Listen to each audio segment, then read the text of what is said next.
What's up, everyone? Gerry T here, and we're back to standard. I've been playing a lot lately, which is kind of awkward, I suppose, because this weekend I'm playing in Grand Prix Vancouver, which is modern.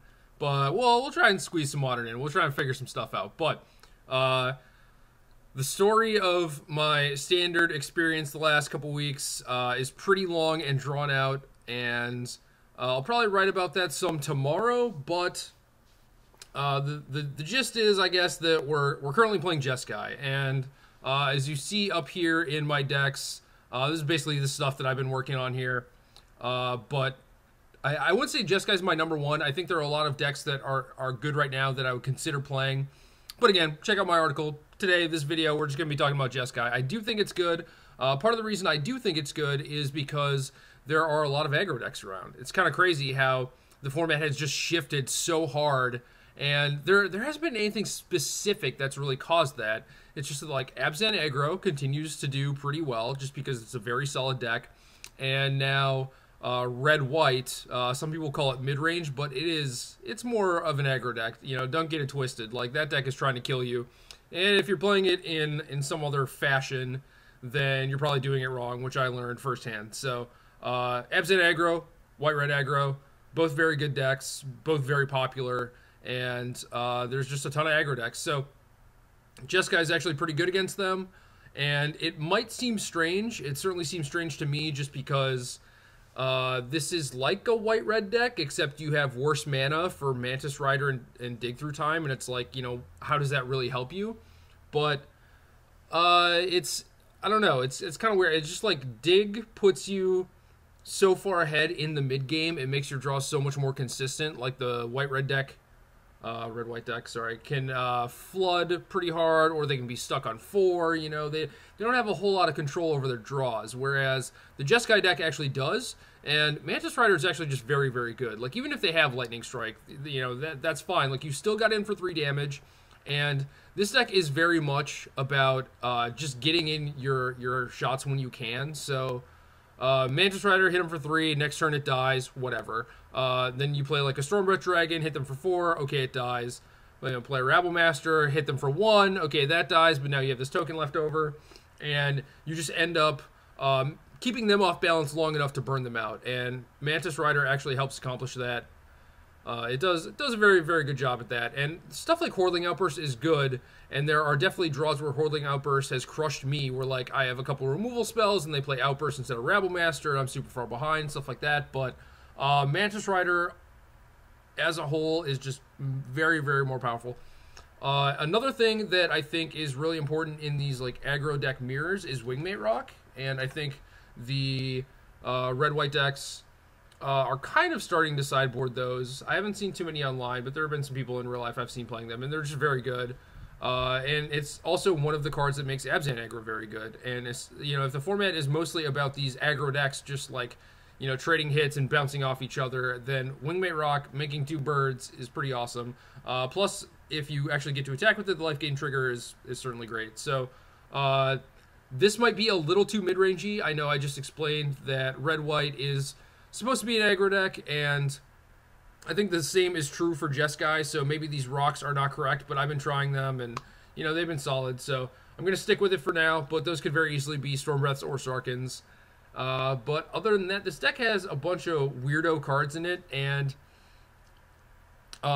Dave Shields, buddy of mine, long-time Jeskai lover, was the one that initially recommended this deck to me, and then Martin Juza came to me before the Grand Prix in Seville last weekend and was like, hey man, what should I play? I was like, don't know. And then he was like, hey, I have this really crappy looking Jeskai deck, and I'm like, yeah, whatever, you should go talk to Dave, because he's been talking to me about Jeskai too. So those two got together. Martin ended up making top 8 of the Grand Prix with his crappy looking Jeskai deck, and then I talked to both of them, kind of made my own changes, and started going from there, and it's been going pretty well. So you know, good job to Martin on his 22nd Grand Prix top 8, and he might be single-handedly responsible for bringing Jeskai back now, because now it's probably on people's radar, even if his deck was a little weird. He had like 3 Treasure Cruises and 1 Dig, but I think Dig is a lot better in this deck, because you're very much looking for specific cards. There's so many times where I cast Dig, look at my 7 cards, and there's like one or two that I want, and the rest are effectively blanks, because you, like, most of the time you don't need lands past 5.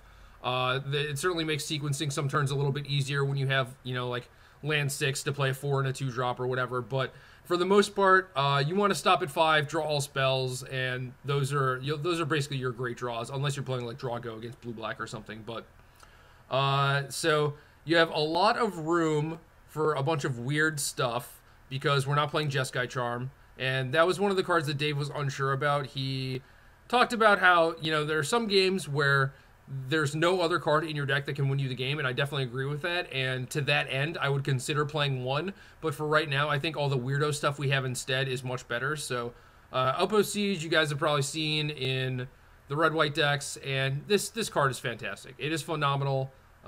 If you have not tried it, you should try it. Both modes are pretty relevant, although Dragons in this deck without Hordeling Outburst less so, but still very solid if, you know, you have a bunch of stuff in play and you either want to help whittle down their board or just, you know, deal them the final points or whatever. So most of the time you're going to be using it for the Chandra Zero, and that's perfectly reasonable. It's basically just like the 5th copy of Dig Through Time that doesn't require you to use your graveyard. And then a couple of Disdainful Strokes, a couple Valorous Stances. Previously, this deck, oh man, I tried to make it work for the Season 4 Invitational in Seattle last year, and I was trying all kinds of crazy stuff trying to beat Glenn Jones's Abzan Whip deck, and a lot of it was like, all right, I'm going to main deck some Disdainful Strokes, I'm going to main deck Hushwing Griff, like, I want to be good against Siege Rhino, you know, that was the problem. If they go Carry Tit into Rhino on the draw, or when you're on the draw, and you don't have Stroke, you're probably just dead. You're so far behind, it's so difficult to answer that Rhino, you know, and not only, like, beat the drain effect just in general, like being able to deal them 23 points of damage, but also just beating the 4/5 that's in play. It was so tough. So I went through great lengths to try and defeat those, and could not. So it was just too hard, because there were too many times where you would just not have a Stroke, your Griff would be too slow, or you would have Griff, they wouldn't have Rhino, and they'd just, like, you know, beat you down some other way or whatever, and Griff was not a very powerful Magic card. So now you have Valorous Stance to complement that. So right now we have 4 main deck 2-mana ways of dealing with Siege Rhino, and that's fantastic. That means that this deck on the draw is no longer as pitiful as it once was, and it can actually compete. So Valorous Stance is basically the card that made that matchup playable. So that is great, and I think the metagame is in a spot where Stroke is a main deck card, because if even if they're playing an aggro deck, they have Rhino or Storm Breath, something like that. They have some 4 or 5 mana game-breaking card, even a Wingmate Rock out of Abzan aggro. Or if they're playing control, they have things like Dig Through Time, Crux of Fate, Perilous Vault, all stuff you want to counter. And occasionally you run into something like Boss Sly, where they don't have a lot of targets. Maybe you can snipe a Stoke the Flames with it or whatever. But against most decks, it's just generally a good card. And this deck, especially once you start transitioning into the mid-game, it's all about making favorable exchanges mana-wise. So if you can play a threat, like a Rabblemaster or a Mantis Rider, and then also use Disdainful Stroke on, like, their Rhino or their Wingmate Rock, whatever they're hoping to stabilize with, that's a huge exchange right there. Like, you may have been at parity or slightly behind, and now you're probably ahead because you got to make that exchange. You got to play 2 spells in 1 turn, whereas they only got to play 1. So Stroke and Stance both help a ton in that regard. The other card that makes this deck pretty good is Wild Slash, I think. So Shock,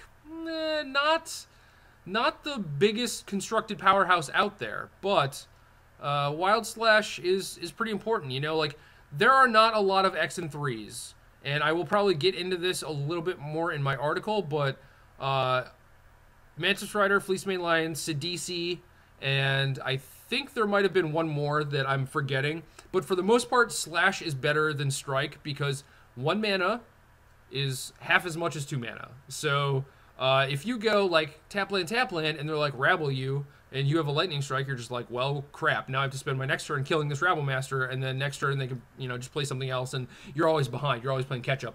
Wild Slash is another card that allows you to have those double spell turns a little bit earlier, but also it's so good in the mirror matches, being able to just tag a Seeker or a Rabblemaster for 1 mana. And then some decks, like Red-White, you know, they have room for a couple Wild Slashes if they want them. Maybe they could shave on Lightning Strike a little bit, but since they also have Chain to the Rocks for 1 mana interaction, I think they're probably better off playing Lightning Strike, or at least playing like 3 strikes, 2 slashes. You know, like that deck definitely wants to kill Fleecemane Lion and to a lesser extent Sidisi and Mantis Rider, but for this deck, Wild Slash is a huge upgrade.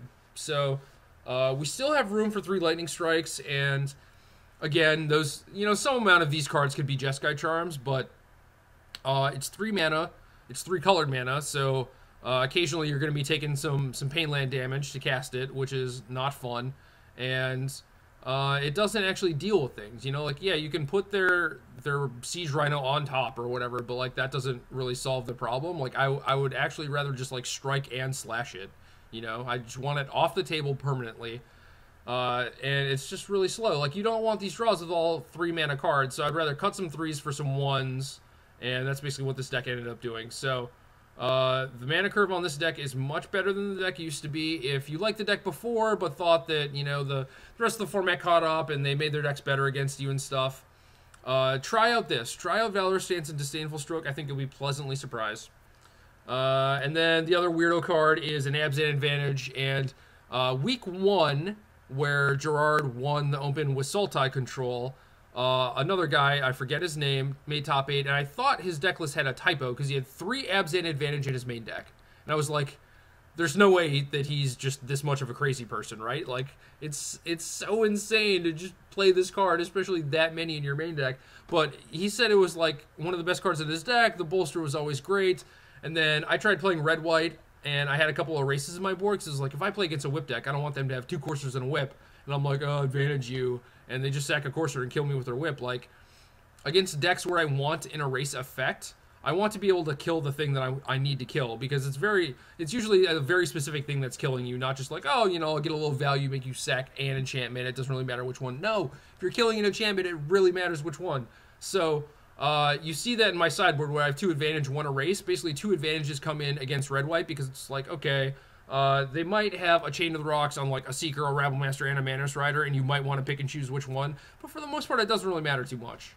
So against them, I'll want 2 advantages. But against something like Whip, where I actually want 3 destroy target enchantments, I want the erase for the 3rd one, because I want the card that can actually hit Whip when I need to kill it. So advantage is good enough to play main deck, I think, just because, like I said, when I had erases, I brought them in against like Jeskai Ascendancy, had dead erases, and even just like the bolster would have won me the game, because I was like kind of flooded and had an erase in my hand, and it was dead because he didn't draw an Ascendancy. So at that point, I was like, yeah, bolster 1 would have for sure won me this game, like as odd as that sounds. So having 1 main deck does not feel that bad. There are a decent amount of decks with targets, and it's certainly something that I don't think people are used to playing against yet. So as for the mana base, this is pretty much Dave's mana base, except I cut an Epiphany for a Temple of Triumph, and I think this is almost exactly what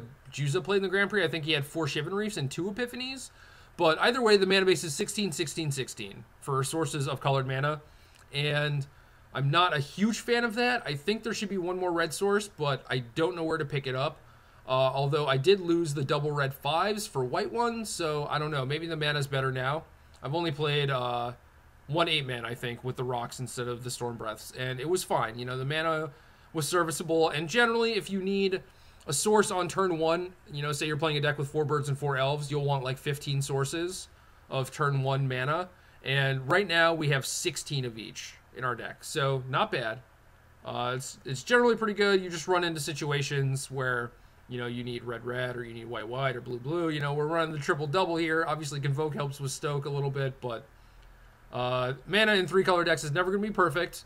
If you wanted your mana to be better, I think this deck could afford to play a 25th land, but there are some cards like Stance and Stroke, which are not good in certain matchups. Ditto, Wild Slash, and Lightning Strike. You know, sometimes you play against decks where these are not the greatest.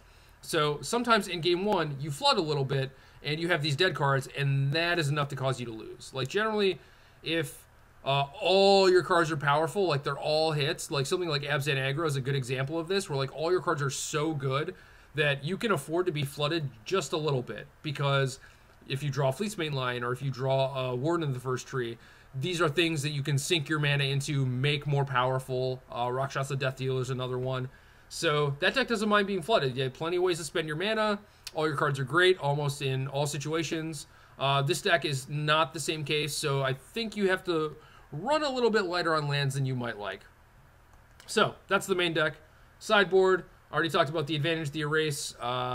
Some decks where I want 2, some decks where I want 3. If I'm bringing in the third one, I want it to be an erase.